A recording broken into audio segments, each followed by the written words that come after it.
souviens en 2021, en 2022, il y avait une pluralité de vidéos comiques sur la toile où il fallait mesurer avec une seringue la quantité d'huile à utiliser pour cuisiner. Mais eh bien aujourd'hui, j'ai pu ressentir la joie et le sourire sur le visage des femmes et des ménagères. Parce que moi également, j'ai eu le même sourire en lisant le communiqué du ministre du Commerce, Luc Magloire Parga-Tangana. Qui stipule que l'huile est revue à la baisse en quai de 1500 francs à 1100 francs CFA. Ouais. Une grande joie quand même. C'est une bonne nouvelle. Ah, bravo.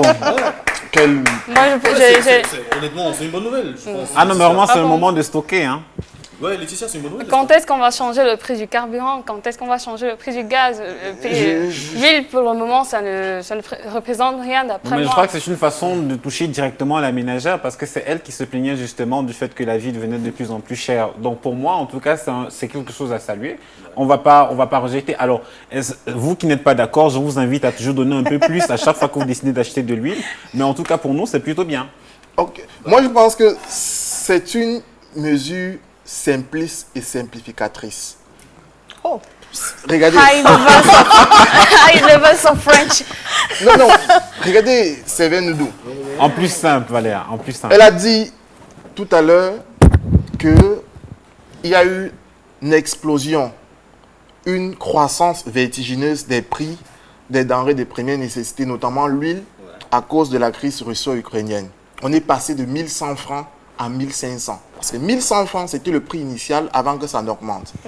3 ans ou 2 ans plus tard, on retrouve l'indice de 1100 francs, qui est l'indice initial.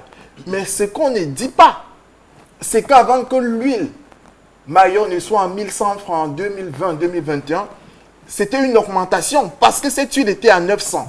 850. 850 même. Donc, mais d'une certaine façon, on est en train de régresser, on le fait progressivement. Tout comme l'augmentation également, c'est fait progressivement, Valéa. Ce qu'on doit plutôt poser comme question dans une mesure comme celle-ci, c'est que cache cette mesure? Effectivement, je suis d'accord. Parce que le diable est dans les détails. Ah non.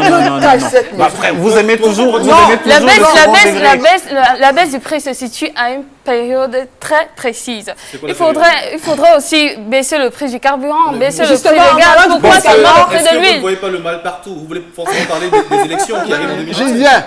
La question que tu dois me demander, c'est quels sont les éléments sur lesquels je m'appuie pour voir les élections dedans? Voilà. Donc, parce que attendez, bon, de toute façon, que ce soit pour les élections ou pas pour les élections, la question que moi j'ai posée, est-ce que ce n'est pas bien pour le panier de la ménagère? Si c'est bon, je crois que le débat est clos. Dans les commentaires, quand même, on dit que ce n'est pas l'huile qui va faire toute la cuisine. Le riz, actuellement, connaît une grande hausse. Donc, les gens sur la toile voudraient également qu'on voie le prix du riz. Si ça peut, et effectivement, moi, je préfère leur faire confiance et attendre que les choses se fassent progressivement. Et en parlant, il ne faudrait pas que tout reste sur le papier parce que beaucoup appellent à la mise en action sur le terrain. Parce que je suis partie voir mon boutiquier, par exemple, je lui ai dit, voilà, le prix de l'huile a baissé, il m'a dit qu'il ne peut pas vendre. Donc il faut une mise en action sur le terrain pour que cela soit conforme. Beaucoup de commerçants ont des stocks qu'ils ne pourront pas accepter vendre à 1100 francs CFA. C'est la raison pour laquelle je vous ai dit tout à l'heure que c'est une mesure simpliste et simplificatrice. Parce que pour prendre une mesure avec incidence directe sur le coût d'un produit de grande consommation comme l'huile, comme le ministre l'a fait, il devrait se prémunir de 2 précautions managériales qui sont fondamentales.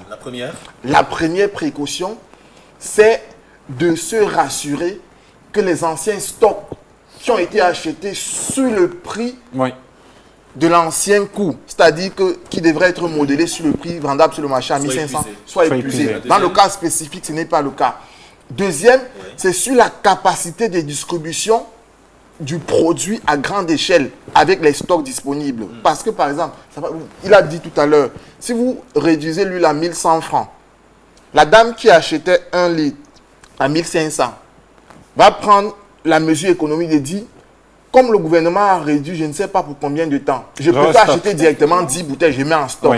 Sauf qu'en augmentant sa capacité d'acquisition, elle réduit la disponibilité de produits sur le marché. Où est la régulation? Non mais où est son problème?